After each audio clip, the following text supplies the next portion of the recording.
At the age of 87, Mike Farrell is facing one of the most difficult moments of his life. On August 22, 2026, Shelley Fabares, the wife who had been by his side for more than 4 decades, passed away in Los Angeles at the age of 82.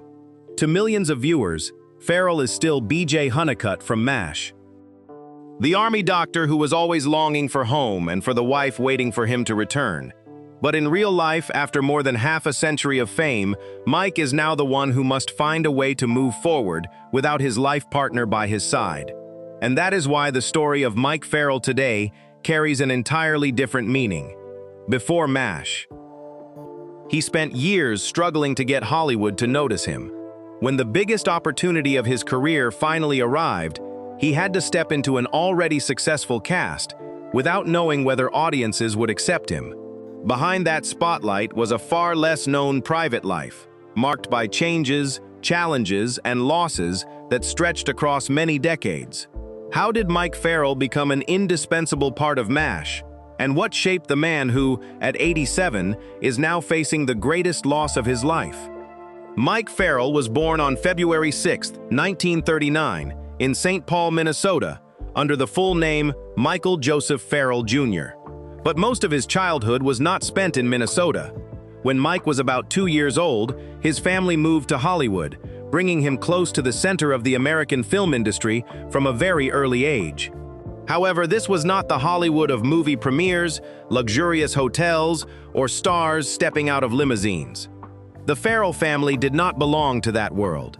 For Mike, Hollywood was, first and foremost, simply the place where his father went to work every day. Mike's father worked as a carpenter at a film studio. That job brought him inside the sound stages where movies were being made, while his young son remained on the outside, becoming increasingly curious about the world behind those walls. Many years later, Mike recalled that it was those glimpses behind the scenes that first planted in him a fascination with filmmaking. What attracted him was not only the faces appearing on the screen, but also the entire world being created behind the camera, a place where ordinary people worked every day to turn a story into something millions of viewers could see. But living in Hollywood did not mean that the doors of the entertainment industry automatically opened for Mike. He attended Hollywood High School, right in the middle of a city where actors' names appeared on billboards and theater marquees almost everywhere. Even so, Mike was still just an ordinary student, with no famous family behind him and no clear path leading him into acting. Hollywood was very close geographically, but in terms of opportunity, it was still quite far away. After leaving school, Mike did not go directly onto a stage or in front of a camera. He joined the United States Marine Corps, going through a period of life that was completely different from the entertainment world he had watched from a distance since childhood. This detail would later create a particularly striking contrast in his career. Mike had actually served in the military, yet years later he became famous across America through MASH. A series set in a military environment, but one that frequently questioned war, authority, and the human price that had to be paid. At that point, however, Mike was still a very long way from B.J. Hunnicutt. He did not even know whether he would ever be able to make a living as an actor. When he left the military, Mike's life did not immediately become easier. He worked a number of different jobs while trying to find a way into the entertainment industry. One of the most notable was working as a private investigator, a job that seemed to have almost nothing in common with the life of the television star he would later become. Those years showed just how different Mike Farrell's path was from the story of a young person who gets discovered and becomes famous overnight. He had to earn a living, wait for opportunities, take jobs that had nothing to do with fame, and learn how to survive in a city where countless other people were carrying the same dream. But the door to Hollywood finally began to open for Mike Farrell, though not in the kind of way that turns an actor into a star overnight. The early years of his career were a series of small opportunities, with each role moving Mike forward a little further, but never quite enough for audiences to truly remember his name. He began appearing in films in very small roles, including the Americanization of Emily and later The Graduate. Both were notable films, but Mike's presence was still too limited to create a breakthrough. For him, The value of those jobs lay somewhere else. They allowed him to stand on professional film sets, observe how experienced actors worked, and gradually understand that ambition alone was not enough to survive in this profession. Mike needed experience, patience, and most importantly, he needed to keep showing up whenever a new opportunity appeared. For that reason, he did not limit himself to film. Mike performed on stage, took guest roles on television, and gradually built a resume strong enough for producers to begin seeing him as an actor who could be trusted with larger characters. But even then, his career continued to develop step by step. There was no single movie that suddenly put him on the front page, and there was still no character that made audiences see Mike Farrell on screen and immediately know who he was. An important step forward came with Days of Our Lives. Mike was cast as Scott Banning and stayed with the program for about 2 years. Compared with his earlier brief appearances, this was a significant change. For the first time, he had the chance to live with a character over a longer period of time, allowing audiences to become familiar with his face, and giving Mike himself the opportunity to learn how to sustain a role across many episodes instead of simply appearing and disappearing. But Scott Banning was still not the character that would define Mike Farrell. After that, he received another notable opportunity with The Interns, acting alongside Broderick Crawford. This job moved Mike another step forward, from being a regular working actor into a more important position within a series. It also showed something that had become increasingly clear by that point. Mike was no longer someone simply trying to find a way into Hollywood. He had truly become a professional actor who could be trusted with long-running roles. Another opportunity followed with The Man in the City, where Mike worked alongside Anthony Quinn. The project was connected to a multi-year contract with Universal, and on paper, it was a sign that his career was moving in the right direction. Mike now had feature films, a soap opera, television series, famous co-stars, and the kind of experience that a younger actor, years earlier, could only have hoped for. But there was one problem. He still did not have a role that truly belonged to him. By the early 1970s, Mike Farrell was no longer a newcomer. He had been in the profession long enough to understand the set, understand television, and understand how a character was built.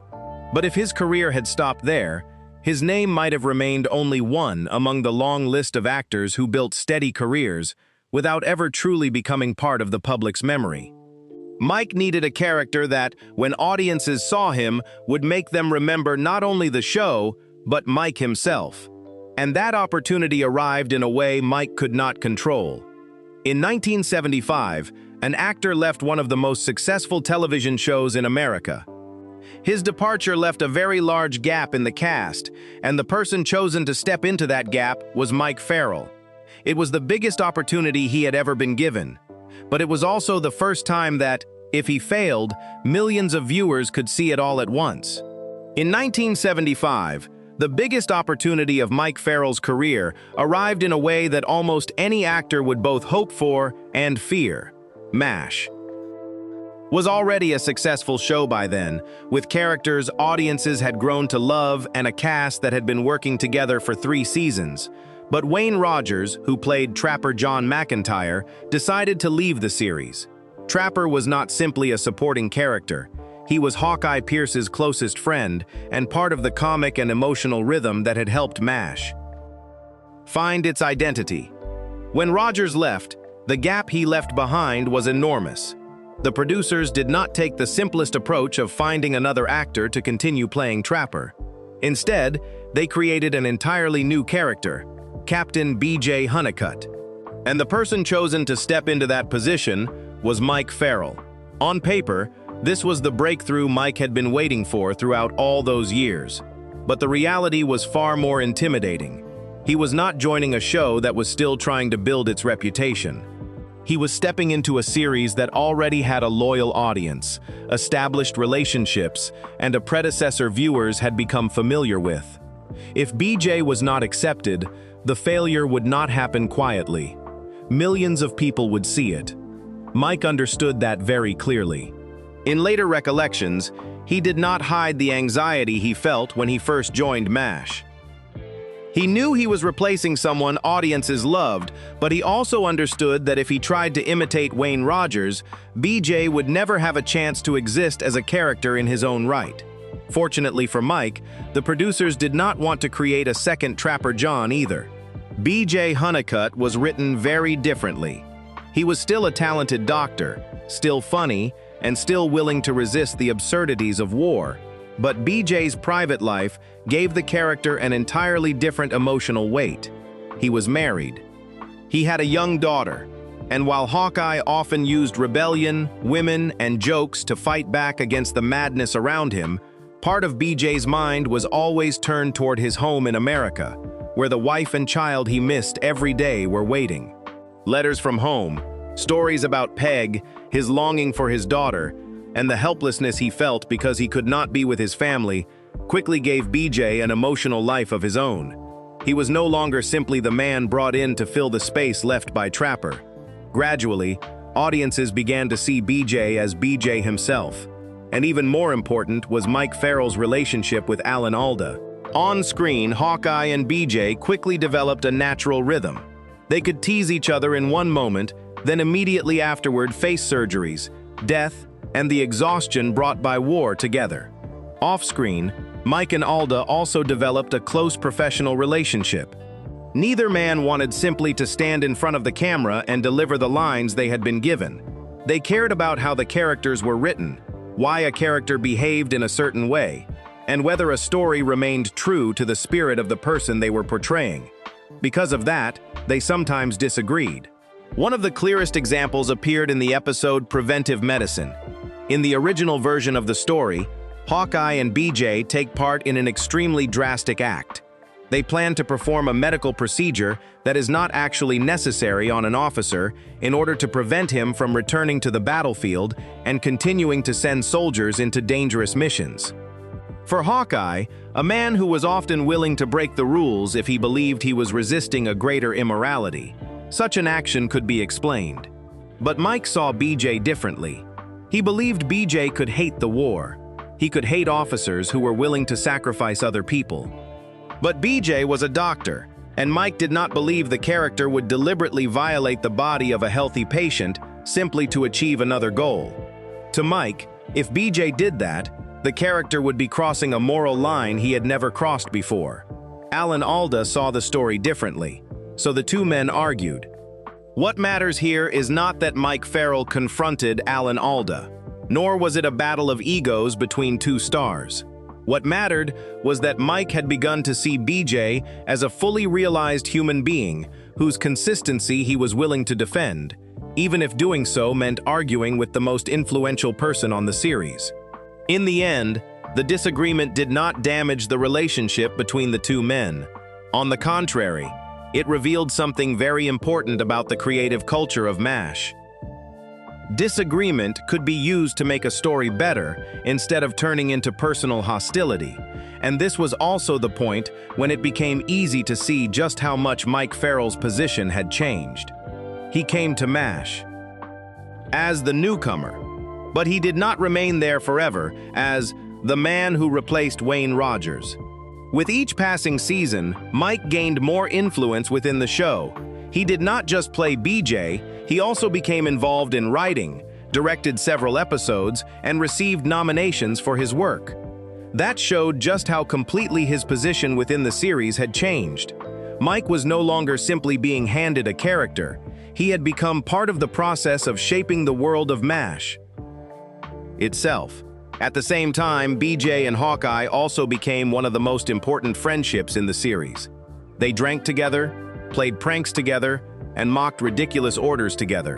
But behind the laughter was a relationship built under circumstances neither of them had ever wanted to be in.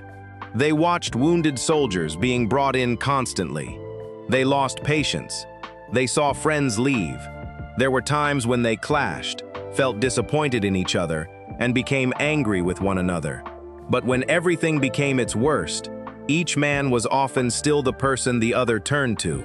That is why, when MASH came to an end in 1983, the farewell between Hawkeye and BJ carried the weight of the 8 years Mike Farrell had spent on the show.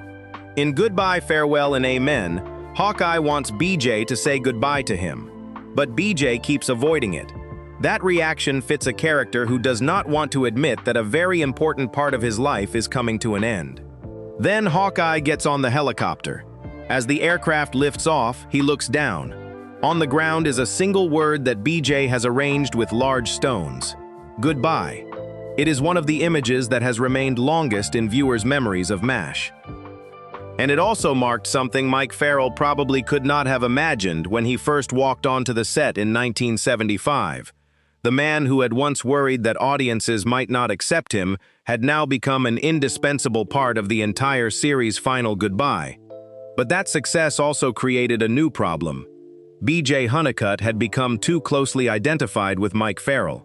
After MASH ended, he could easily have continued taking roles similar to BJ, decent, calm, responsible men.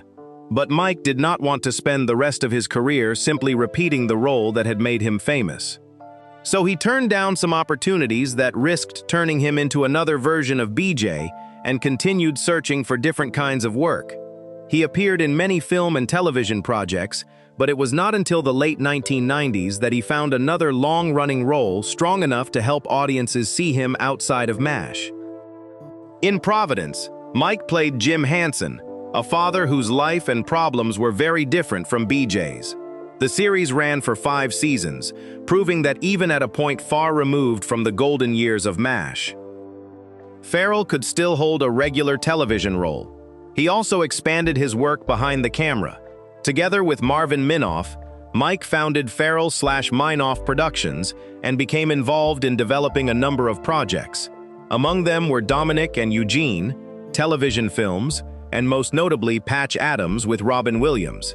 This shift showed just how far Mike had come from the young man who once took one small role after another simply to remain in the business. Now, he was no longer waiting for someone else to hand him a character. He could help create the very projects that would be presented to audiences. If we looked only at his career, Mike Farrell's story could already seem complete at this point. From an unknown actor, he entered MASH under extremely risky circumstances, turned a new character into a television icon, and then continued acting, directing, and producing after the series ended. But while Mike's career was moving through its most important years, an entirely different story had quietly begun long before. It did not begin on the set of MASH. It did not begin with a scandal, and it did not begin with a Hollywood love-at-first-sight romance.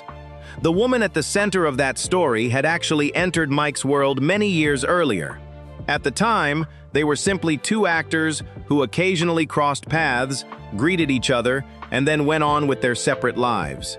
It would be much later, at a time when Mike Farrell had just returned from an experience that had changed the way he saw the world, that Shelley Fabares would truly enter his life.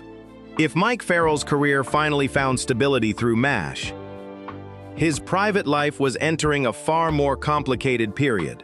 Before Shelley Fabares became the woman who would remain by his side for more than 4 decades, Mike had been married for nearly 20 years to actress Judy Farrell. The two married in 1963, at a time when Mike was still struggling to build his career. Back then, there was no MASH, no BJ Hunnicutt, and no secure place for him in the television industry. Their family life therefore developed alongside the years when Mike moved from one small role to another, trying to turn acting into a profession stable enough to support a family. They had 2 children together, Michael and Aaron. For many years, that was the part of his life Mike tried to keep outside the spotlight. As his career began to rise, especially after he joined MASH, the pressures of work also increased. Long shooting days, growing responsibilities on the series, and fame arriving more quickly than before changed Mike's life considerably compared with the early years of his marriage. But it would be too simple to blame the entire breakdown of that marriage on fame or work. Publicly available sources do not point to a major scandal, a confirmed affair, or one single event that caused everything to fall apart. What is certain is that after nearly 2 decades together, Mike and Judy's relationship came to an end, and their divorce was finalized in 1983, the very same year MASH ended. Two major chapters in Mike's life, therefore, came to a close almost at the same time.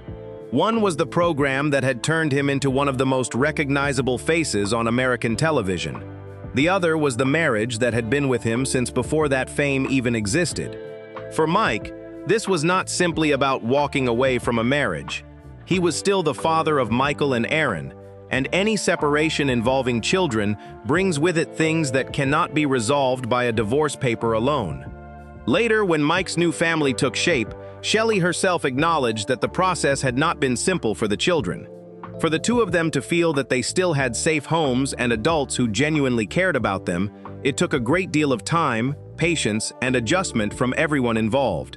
This is also why the next part of Mike's life should not be told like the familiar Hollywood story of divorce, then quickly finding new love. By the time his first marriage ended, he was already in his 40s, already a father, had experienced both success and the pressures of fame, and understood that starting over in a relationship involved more than just two adults. What made the next chapter especially unusual was that the woman who would enter it was not a complete stranger. Mike had known Shelley Fabares for years. They had met before, exchanged greetings, and then each returned to their own separate lives.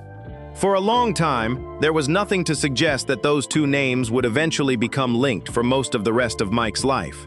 It would take many more years, at a very different point in his life, before everything began to change. Around 1970, when Mike was working on The Interns, the two already knew each other through the industry, but their connection at the time was entirely ordinary.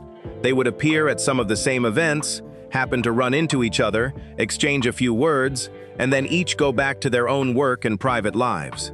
Mike later remembered that period in very simple terms, almost as if it amounted to nothing more than this. He said hello to Shelley, she said hello back, and that was where it ended. There was no love at first sight, and no moment when either of them immediately thought that the person standing in front of them would one day become their life partner. Years passed. Mike became B.J. Hunnicutt, and MASH finally brought him to the position he had spent so long trying to reach. But fame did not make Farrell care only about Hollywood. As time went on, he became increasingly involved in social and human rights issues, particularly those connected to war, refugees, and communities living under circumstances that most American television viewers rarely witnessed with their own eyes. One of those journeys took him to El Salvador, where Farrell visited refugee camps, met people living amid instability and violence, and then carried what he had just witnessed back with him to the United States. The difficult part was that he had almost no time to separate himself from those experiences. Soon after returning, Mike went to San Francisco to attend a CBS dinner. Within a very short period of time, he had gone from refugee camps in Central America to an elegant room filled with famous faces from American television, where people ate dinner, talked, and discussed their work. The contrast left him feeling overwhelmed. On one side were people trying to survive from one day to the next. On the other was the Hollywood world he knew so well, but which at that moment suddenly seemed distant and almost weightless compared with what he had just witnessed. And it was in that room that Mike saw Shelley Fabares. She was not a stranger. He had met Shelley many times before, but given Mike's state of mind that evening, her presence created an entirely different feeling. Farrell walked over to her, not with a conventional flirtatious line, and not to talk about her beauty or her career. He simply told her, in essence, that whenever he saw Shelley, he always felt better and calmer than he had before. Shelley replied that it was a very sweet and kind thing to say. Looking back after more than 4 decades, that sentence almost became the perfect way to describe the role Shelley would later play in Mike's life. He was a man who often brought home heavy stories from his social activism, stories about war, the death penalty, or injustice he had witnessed. Shelley, beginning with that very evening, was the person who somehow made the world around him feel a little gentler. After dinner, the two continued talking. At just that moment, a San Francisco cable car stopped outside, and Mike asked Shelley if she wanted to go with him. She hesitated, because at the time Shelley was dating another man. Mike never hid this detail when he later told the story. Shelley turned away for a moment, apparently considering it, then turned back and agreed. The two eventually went to Fisherman's Wharf, and if it could be called their first date, it was nothing like a Hollywood date. Mike did not spend the time talking about MASH or his success. Instead, he almost poured out everything he had brought back with him from El Salvador, telling Shelley about the trip, about the people in the refugee camps, about what he had seen, and about the heaviness he had not yet been able to escape. Shelley did not try to change the subject or make everything feel lighter. She simply listened. Farrell would later remember that very clearly. He described Shelley as patient, gentle, and deeply supportive of him that evening. Perhaps this was the moment when Mike truly began to see her as more than just a colleague he happened to run into at events. Not because Shelley made him forget El Salvador, but because she gave him the feeling that he could talk about those things without being judged or being pushed to quickly return to normal. Even so, what existed between them still could not become a relationship at that point. The next morning, Mike and Shelley happened to be placed in the same car to the airport for the trip back to Los Angeles. Farrell told her that he was about to give a presentation about his experiences in El Salvador, and what he did next is very important if the story is to be understood correctly. He did not invite only Shelley. He invited both Shelley and the man she was dating. Shelley could not attend that time, but she asked Mike to let her know if he had another opportunity to give a similar talk in the future. Mike remembered that. 1 or several months later, when he was invited to speak about El Salvador again, he called Shelley, and once again the invitation was extended to both her and her boyfriend. But this time, Mike received a different message. Shelley asked whether she could bring her sister instead. After the talk, Mike and Shelley sat down for coffee. During an earlier meeting, Shelley had told him about a problem she was having at work, so Mike asked whether it had been resolved. In her answer, she gave him one additional piece of information that immediately caught his attention. Her previous relationship had ended. Years later, Farrell still laughed when telling the story of that moment. His reaction was very simple, essentially just, "Oh, well, that's good." But behind that somewhat awkward response was a very clear change. Up until then, Mike had kept his distance because he knew Shelley was in another relationship, and he had even deliberately included that man in his invitations. Once he learned that Shelley was single, that distance was no longer necessary. From there, the friendship gradually became something deeper. What is notable is that neither of them was a young person entering a first romance. Mike had already been through a long marriage with Judy, while Shelley had previously been married to music producer Lou Adler. Both of them already knew what success looked like, and they also knew how a marriage could fall apart. They came together carrying experiences, responsibilities, and even some scars that people in their youth often have not yet acquired. Mike was also a father, so when Shelley entered his life, she was not simply entering into a relationship with Mike Farrell. She was entering a family that already had a history of its own, with 2 children, Michael and Aaron, who had already gone through the separation of their parents. The new relationship, therefore, could not be based only on the feelings between 2 adults. It needed time, patience, and above all, the building of trust. On December 31st, 1984, Mike Farrell and Shelley Fabares were married. The location of the wedding was almost the opposite of what people might imagine when 2 television stars got married. It was not a luxurious hotel, nor was it an enormous ceremony staged for the Hollywood press. They were married in the backyard of Shelley's aunt, actress Nanette Fabares. From that day forward, Shelley became Mike's wife and also became the stepmother of Michael and Aaron. But a marriage certificate could not instantly turn several people with different histories into a complete family. Shelley later acknowledged that the process involved real difficulties. Mike's children had already lived through their parents' divorce, and the arrival of a new woman into the family could not happen without complicated emotions. What mattered to Shelley was not replacing their mother, but joining Mike in creating an environment in which the children could still feel that they had secure foundations and adults who genuinely cared about them. It was here that the relationship between Mike and Shelley began to show why it was able to last for decades. The two were not exactly alike. Mike was someone who could become very serious, because the issues he cared about were rarely light ones: war, human rights, the death penalty, and people forgotten outside the attention of the public. Shelley brought a different kind of energy. Mike once described her as someone who possessed a kind of special light within her, an energy capable of making him feel renewed. Shelley saw Mike in the opposite way. She said that he helped keep her grounded, while she sometimes helped Mike through the moments when he became too deeply immersed in the heavy things he was carrying.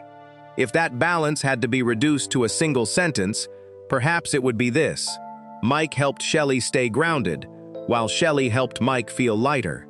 That was especially clear in the way Mike viewed his wife's career. Shelley did not withdraw from Hollywood after they married. Instead, she went on to experience one of the most successful periods of her career with Coach. Mike did not see that success as competition. He remembered that he loved going to watch Shelley work, sitting in the audience while the show was being taped, and watching the woman he knew so well at home transform into a character in front of an audience. For someone who had spent so much of his own life in front of a camera, Mike could easily have treated it as simply another job, but he genuinely enjoyed watching Shelley shine. For many years, that was how their marriage worked. Both had careers of their own, both had causes and interests that mattered to them personally, but neither needed the other person to become smaller in order to make themselves larger. From the outside, those years may have looked quite peaceful. However, their greatest challenge was still ahead, and it did not arrive in the form of a Hollywood scandal or a public argument in the press. It came from something far more difficult to control. Shelley's health began to decline, and eventually Mike Farrell had to confront the possibility that the woman who had made him feel at peace from that evening in San Francisco might no longer have enough time left to remain by his side. The peaceful years Mike Farrell and Shelley Fabares shared were eventually tested by something neither of them could control. Shelley's health began to deteriorate seriously because of liver disease. After years of living with increasingly concerning medical problems, she eventually had to face the possibility that she would need a liver transplant in order to survive. From that point on, their marriage entered an entirely different rhythm of life, one in which television tapings, Hollywood events, or ordinary plans could all be interrupted by the sound of a pager going off. Mike and Shelley regularly carried pagers with them, waiting for the message that a suitable donor liver had become available. Every alert could be the moment they had been waiting for over many months, but it could also turn out to be nothing more than a mistaken call. Shelley later recalled with her characteristic humor that after too many nights when both of them were jolted awake in panic, only to discover that there was no transplant after all, she once joked to Mike that if things kept going that way, one of them might die of a heart attack before the donor liver ever actually arrived. Behind that funny story was a much more difficult reality. They were living day by day in a state of both hoping Shelley could be saved and knowing that such an opportunity could only come because another family had just suffered a loss. It was during that period that a small detail emerged that said a great deal about their marriage. With her body already weakened and the future uncertain, Shelley one day saw a woman in a hair salon with her hair piled high and dyed a vivid pink, and decided that she wanted to do the same thing. For someone who had worked in front of cameras from a very young age and had spent almost her entire life living with expectations about how she should look, Shelley felt that, for the first time, no one had the right to tell her that such an appearance was inappropriate. If death really was close, she wanted to live whatever time remained in the way she chose. Shelley had thought that Mike, a man who was fairly conservative in the way he dressed, might not like the change. But when Farrell saw his wife's new hair, his reaction was completely the opposite. He loved it immediately, and even encouraged Shelley to dye it again when the color began to fade. Compared with an organ transplant, it was hardly a major event, but it became one of the clearest details showing how Mike stood by Shelley. He did not need her to preserve the image the world had once known. Even at a time when she was at her most vulnerable and most different, Mike still gave Shelley the feeling that she could be completely herself. In October 2000, Shelley finally received a liver transplant. The surgery gave her another chance at life, but Mike and Shelley quickly learned that surviving and returning to normal were two very different things. Her recovery lasted for years, and when Shelley's body finally began to stabilize, another crisis appeared. She fell into depression, and then suffered even more because she felt that she had no right to be depressed after having just been given a second chance at life. Later, Shelley came to understand that during the years when her body had to devote all of its energy to survival, many emotions had been pushed aside. Only when the immediate danger began to recede did everything she had never had time to feel start coming back. Mike was not the person who cured all of that, and their story does not need to be told that way. What matters more is that he remained present throughout that long process, through the pager alerts, the transplant, the years of recovery, and the periods when Shelley could no longer understand why she still felt so much sadness, even though her life had been saved. During the years when she was seriously ill, Shelley also spoke about an experience that happened while she was working on Coach. According to her, there was a moment when she felt as though she were leaving her body. She did not see a tunnel or any light like those often described in near-death stories, but instead experienced a sense of peace so profound that it was difficult to put into words.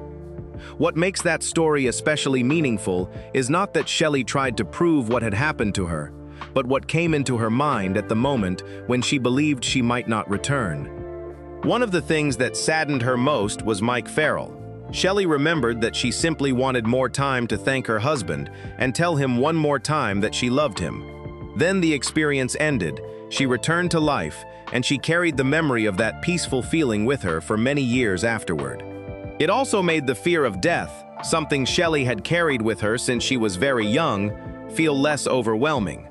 But death was not something Shelley had to confront only through her own illness. Earlier, she had watched her mother, Shelley Fabares, gradually lose her memory and sense of direction because of Alzheimer's disease. Shelley and her family went through years of not knowing exactly what was happening, and then watched as a woman who had once been independent became increasingly disconnected from the world around her.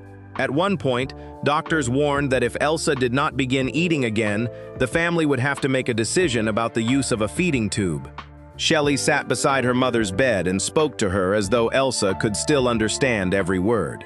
She told her that if her mother was truly ready to let go, the family would stay with her and respect that choice. But if she was not, then she needed to start eating again. Shelley stepped outside for a short time, and when she returned, her mother was sitting up and eating for the first time in months. No one could know how much Elsa had understood, but Shelley chose to believe that somewhere deeper than language, her mother had still heard her daughter.